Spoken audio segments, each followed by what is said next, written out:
U.S. passport holder, 78, sentenced to life in prison in China for espionage. CCP propaganda newspaper warns U.S. consulting firms to beware of its national security. U.S. federal agents raid China's Jinko solar. After buying an anti-CCP book, Taiwanese receive brainwashing calls from Chinese propagandist.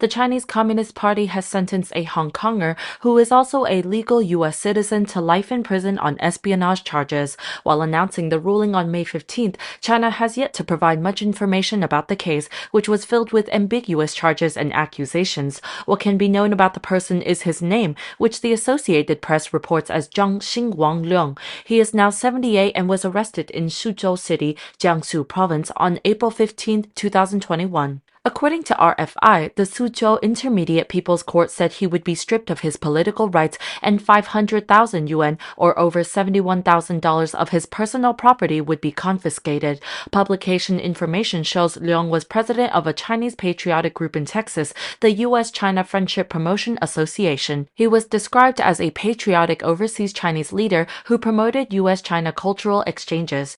Reuters said he also featured in another pro-China group called the U.S.-China Friendship Association, which shared an article citing him praising Beijing's contentious national security bill on Hong Kong.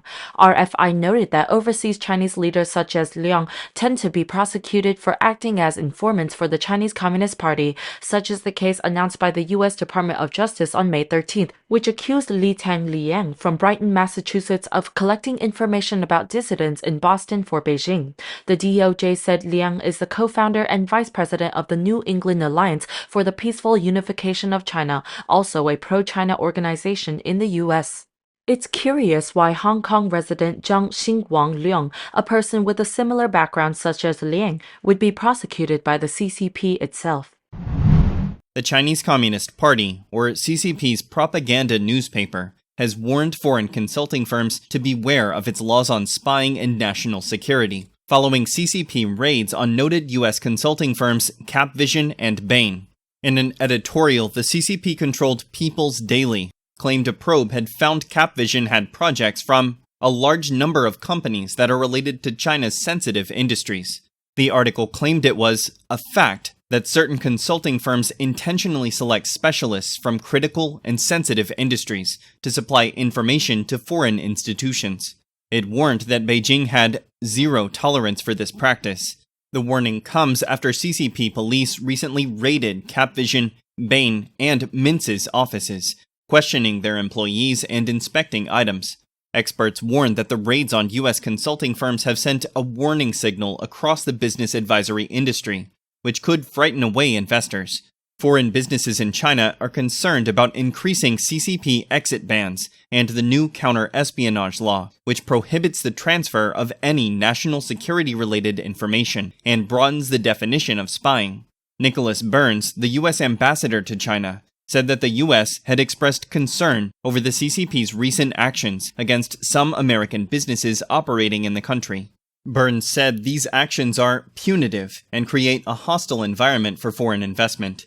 Last month, the U.S. Chamber of Commerce, a leading business lobby group, issued a statement warning of the rising risk of doing business in China, as the Beijing regime has dramatically increased scrutiny of American companies, saying it's a matter of serious concern for the investor community.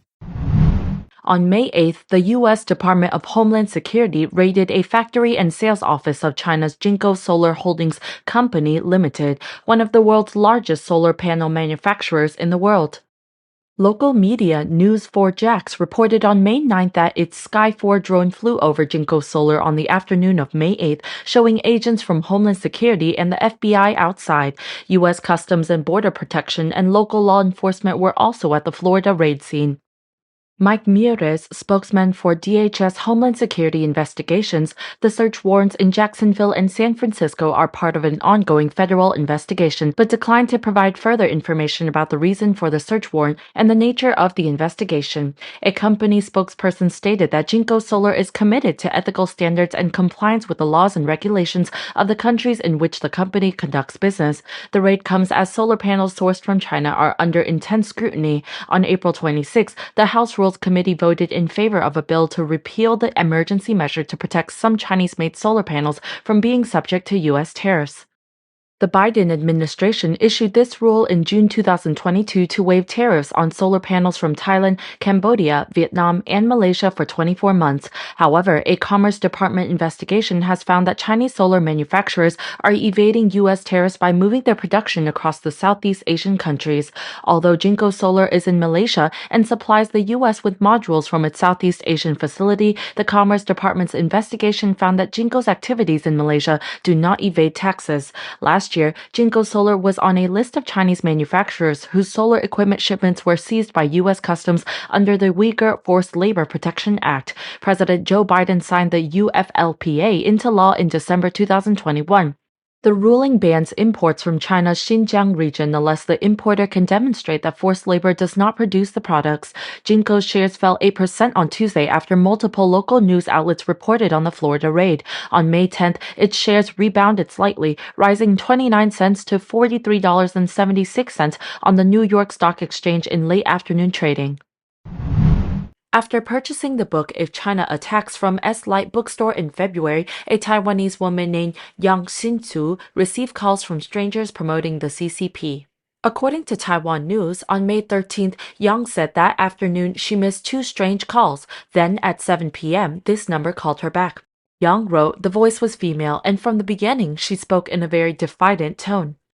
The stranger said that she was a representative of S-Light Bookstore and that this call was made to survey customer opinions on the book If China Attacks. The person said, "The book you bought contains very sensitive content. This book's content is inappropriate, so I wish to hear your opinion."